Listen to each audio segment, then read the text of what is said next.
Hello everyone, welcome back to Oracle of Ages! Bill is going to tackle Jabu Jabu's belly. I hope you're ready for some swimming because we've got a lot in this video.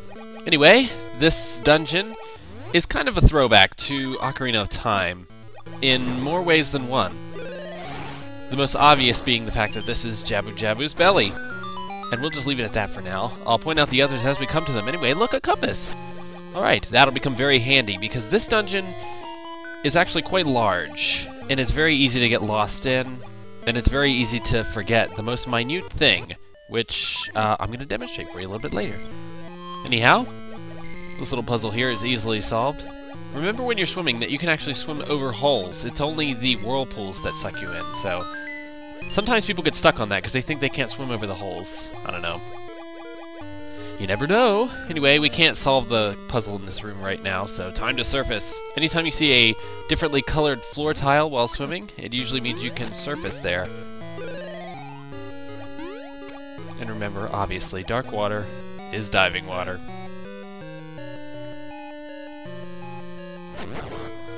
This dungeon is also pretty atmospheric. The walls are pulsating, trying to give you the illusion of being inside an organic creature, even though they're all at right angles, which, I mean, that's the game's design. You really can't fault it for that. Anyway, we're going to ignore that staircase there for now. No, we're not. That room down there is going to be important slightly later, but not quite yet. We have something to do first.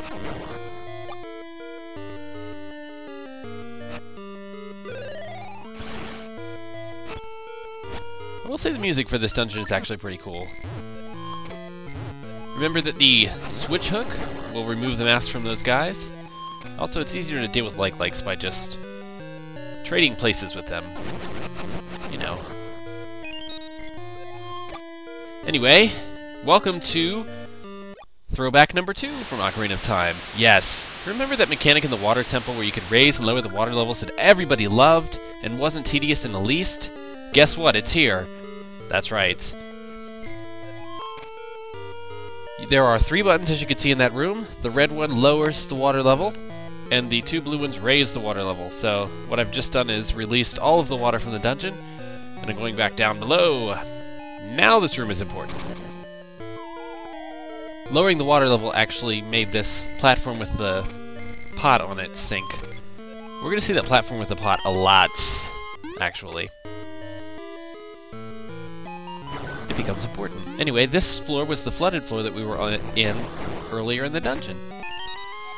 You just can't push things when you're underwater, so these things are inaccessible.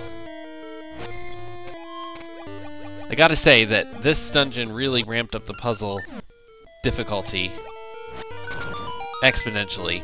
If not for, you know, simple puzzles being placed in front of you, more for, like, entire water-related raising and lowering of water level dungeon puzzles, much like the water temple, by the way. Anyway, that's all we could do right now with the water level lowered, so we have to raise it again. And this is the way to get there. We're going to be passing through these rooms a lot, but you know me, I'll be cutting that out for your convenience. This room is very annoying. What with the spikes and all, and the anti-fairies. If only there were an item that made my switch hook longer. It would just totally make things easier.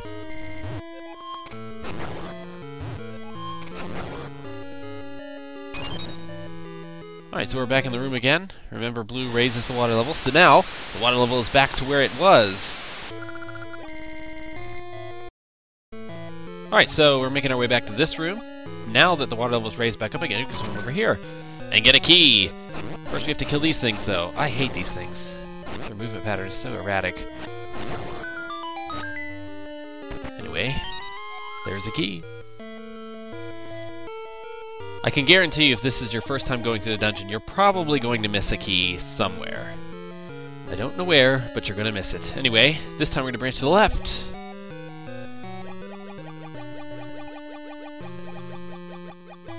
Not going to surface just yet. In fact, you don't want to surface there until you're finished with the dungeon because that leads you to the final boss chamber, which we can't get to yet because we don't have a boss key. Anyway, look. It's a mini-boss. Alright, so this is one of the only mini-bosses that's in a 2D side-scrolling platform type area. So, it's a pufferfish that's also an anglerfish. The strategy is very simple, as you can see. Bill uses his mighty seed shooter to deflate the monster, and then slashes him in the light bulb? I don't know, whatever. To destroy him. This is actually a really easy mini-boss. The most tedious thing, obviously, is switching between sword and seed shooter. As you can see. Usually by now, though, you have a level 2 sword and probably some upgraded rings, which would make this fight go much faster, but then there'd be no challenge, now would there? You also have to be pretty good and quick with your seed shooter aim.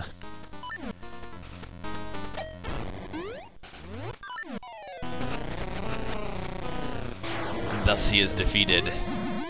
Grab your fairy and move on. The teleporting thing appears in the room previous to this one. Anyway, what could be in this chest? I wonder. Oh, missed it there. Why, look, it's the long shot. I was just wondering earlier. Anyway, yes, the treasure is the third throwback to the Ocarina of Time. Remember in the Water Temple when you had the hookshot and the prize was a longer hookshot? Well, here, hookshot replacement gets its longer cousin. So there you go. Many throwbacks to Ocarina of Time. All in this dungeon. Alright, next thing we want to do is lower the water level again, because now that we have a long shot, we can solve some puzzles on the first floor. Alright, so we can solve this puzzle now with the long shot. You couldn't reach that diamond before, by the way, so that's how we do it. Anyway, this is another one of those put things on the pressure switches kind of puzzles that has become quite common in this game. What are we going to do with the second one? Why, don't forget that we have this cane that has no use outside of dungeons. There we go! Yet another key! I'm still gonna forget one, I'm sure. And time to raise the water level yet again. Man, this dungeon is actually gonna be a pretty short video, even though it took me forever to do it. This dungeon has so much backtracking, it's ridiculous. Anyway, now with the long shot, we can go across here. Can't do anything with that cane. Should I switch to the sword back? Anyway. That path above us actually leads to the boss key, but you can't go up there until you have a bunch of keys. So we're going to make our way south. This is how you get to the final button, which raises the water level to its highest point.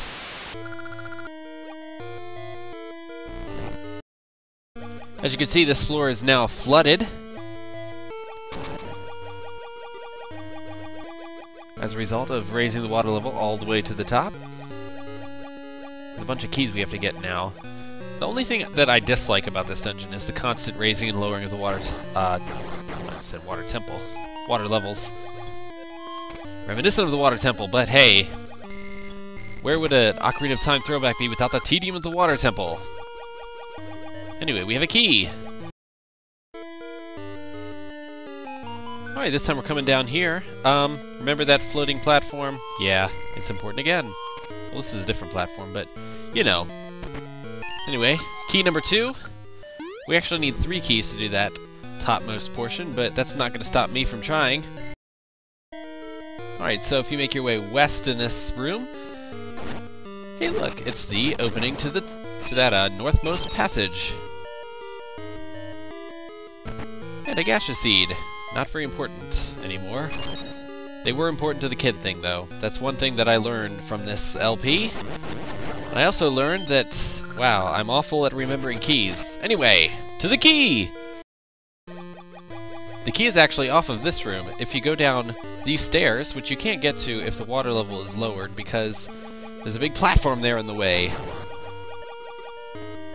Anyway, it leads to this side-scrolling 2D thing, which you can only do if you have the long shot, so it's not like I missed it from the very beginning. Anyhow, I just realized that I never grabbed the map. It's in that room where there are crabs and spikes on the floor. You probably don't know the one I'm talking about. Doesn't matter. I usually look at the map. I'll just have you know that the map for this dungeon is shaped kind of like a fish. It's 3 floors. The top floor looks kind of like a tail. The middle floor looks like fins and a body, and the bottom floor looks like a head. Makes sense considering we're inside of a giant fish. Anyway, this is one of those kill everything in the room type of things. You get a key as your reward. And that just happens to be the last key we need, so back. Alright, now we can go through this door. And, hey look, it leads us to this nifty treasure chest surrounded by torches. And it's the boss key. Alright, remember that room where I said that we shouldn't surface yet because that's where the boss room is? Of course you do. It was this one right here. That's the portal, by the way, for defeating the blowfish. Anyway, we're finally going to surface in the last part of this dungeon. Thank God it's over. I know it didn't seem like very much because this video is actually fairly short, but I'm going to tell you that the amount of cutout footage is longer than the cut version, so... Anyway, we're going to one of the easier bosses of the game. This jellyfish type thing. All he does is he shoots a colored ball at you, which coordinates with whatever color he is, and you can use it to damage him, but only if you switch places with him. And that's really it. He'll try to shock you too, but he follows a pretty standard pattern, and should be pretty easy to predict. I'm kind of surprised that the second to last dungeon in the whole game has a boss this easy, but who am I going to complain in a 3-heart run? Things can get pretty deadly pretty quick, but trust me, we're going to have some harder dungeons coming up, harder bosses, for sure.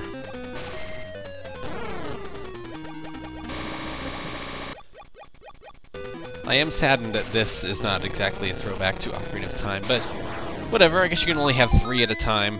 Forget the heart, we're moving on to the essence. We got a seashell! Or the rolling sea, whatever. Oh, wow. That's pretty powerful. Sweeping heroes out into adventure. Alright, we have 7 essences. We only have 1 more to collect and we'll be finished. Ooh, who's this? Alright, so some witch materializes in front of us to tell us that the Black Tower is now completed. Man, look at that thing. That is one tall-ass tower.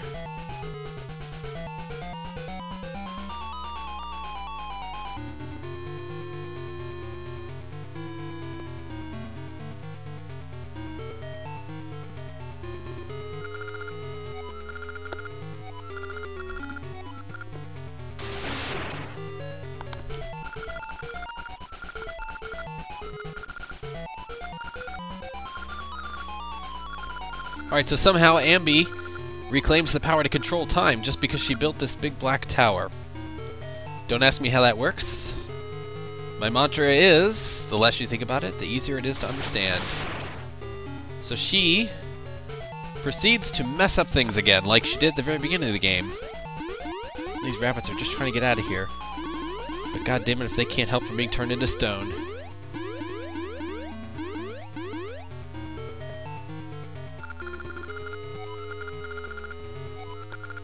None can stop Farron? Well, I bet someone can. Bill can answer the call. Hopefully. Anyway, after that little view into the past, we're going to hear from the tree. Please tell me where the next essence is.